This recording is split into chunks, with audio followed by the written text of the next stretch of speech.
babies, toddlers, their internal body temperature rises a lot faster than it does with adults.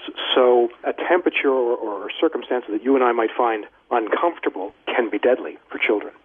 John McKiggan, the chair of Kids and Cars.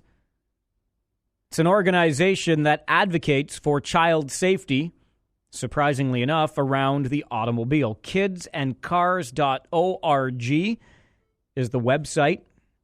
And their position, the agency's position, on children left in hot cars at this time of the year is that this is no fault of a lack of love. It is simply a symptom of our very busy lives and us, in light of that, being forgetful. So, Kids in Cars does not want to see this behavior criminalized. What instead it would like is advances in technology, and quite frankly, the technology surely exists already, or the ability to add this piece of technology to the automobile surely exists by now. It's just a matter of the will to do it. But the technology would, in essence, remind you that as you get out of the front seat, there is still a child in the back. For example, it could be on some sort of weight sensor. Right? So if you have a weight sensing device in the back seat, then as you get out of the front seat, that little alarm goes off, reminding a parent that there's a child back there still strapped in.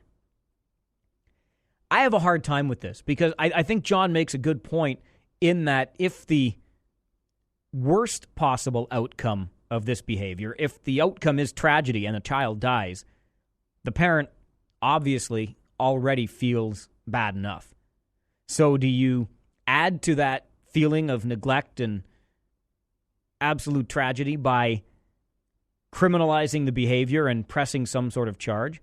And I think the case would be different if, for example, this was one of those situations in which we heard about a parent leaving a child in a locked car so they could go into a casino or a nightclub or take your pick of any other area where the child could not go.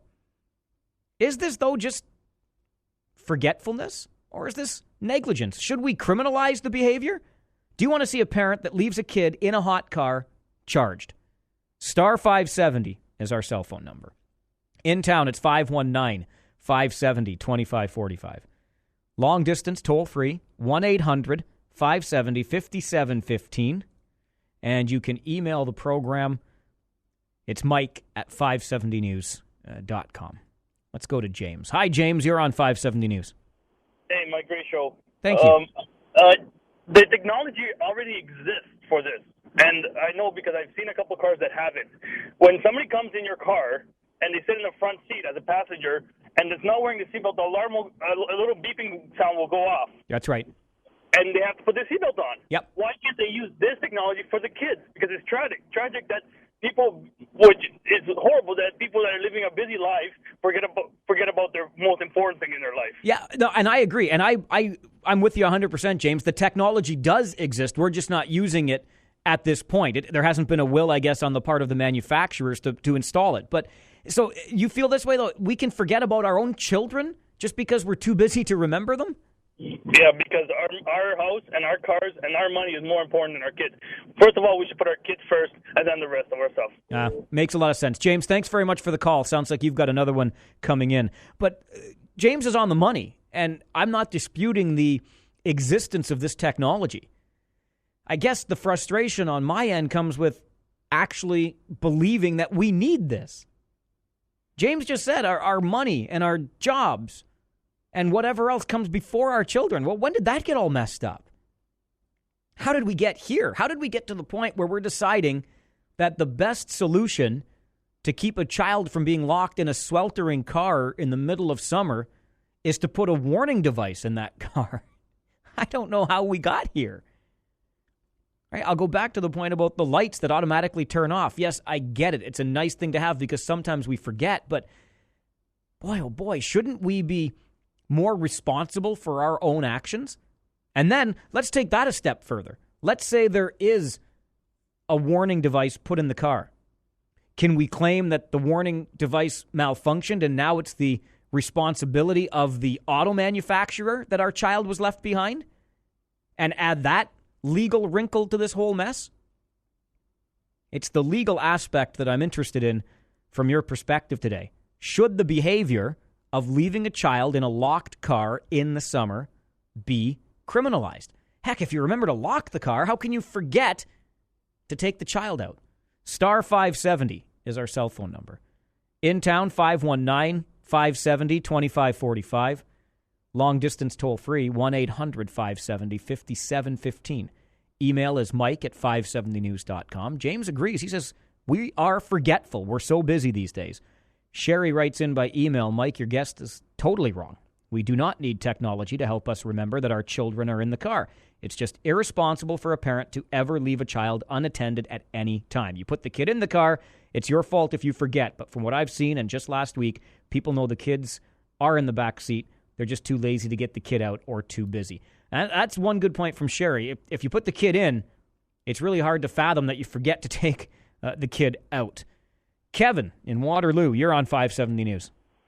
Hi. Your question about should it be, a criminal thing. I mean, I thought it was at some point. That's child abuse, negligence, something like that. I'm sure if it can be proven that it was done deliberately, yes.